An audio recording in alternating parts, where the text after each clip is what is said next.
इस न्यूज के प्रायोजक हैं देव जनरल स्टोर एवं पुस्तक भंडार, नया बस स्टैंड, मुंगेली। नवरात्रि में छठे दिन मां कात्यायनी की पूजा की जाती है। इनकी उपासना और आराधना से भक्तों को बड़ी आसानी से अर्थ, धर्म, काम और मोक्ष चारों फलों की प्राप्ति होती है। उनके रोग, शोक, संताप और भय नष्ट हो जाते हैं और जन्मों के समस्त पाप भी नष्ट हो जाते हैं। कात्य गोत्र में विश्व प्रसिद्ध महर्षि कात्यायन ने भगवती परांबा की उपासना व कठिन तपस्या की। उनकी इच्छा थी कि उन्हें पुत्री प्राप्त हो।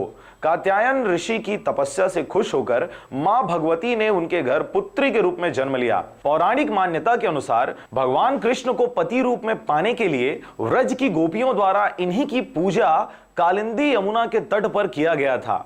इसीलिए ये व्रजमंडल की आद्याश्री देवी के रूप में प्रसिद्ध है। इनका स्वरूप अत्यंत भव्य और दिव्य है। ये स्वर्ण के समान चमकीली हैं और भास्वर हैं। नवरात्रि के छठवें दिन शहर सहित अन्य क्षेत्रों में विराजित माता के दर्शन करने भक्तों की भारी भीड़ उमड़ पड़ी थी।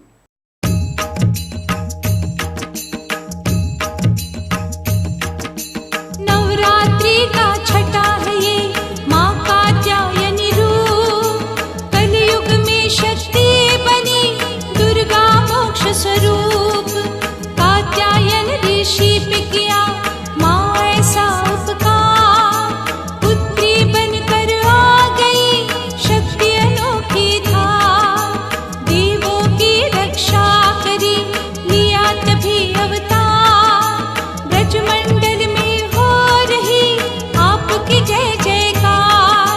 गोपी ग्वाले आराधा जब जब हुए उदास, मन की बात सुनाने को आए आपके पास। श्री कृष्ण ने भी जपा अम्बे आपका नाम, दया दृष्टि मुझ पर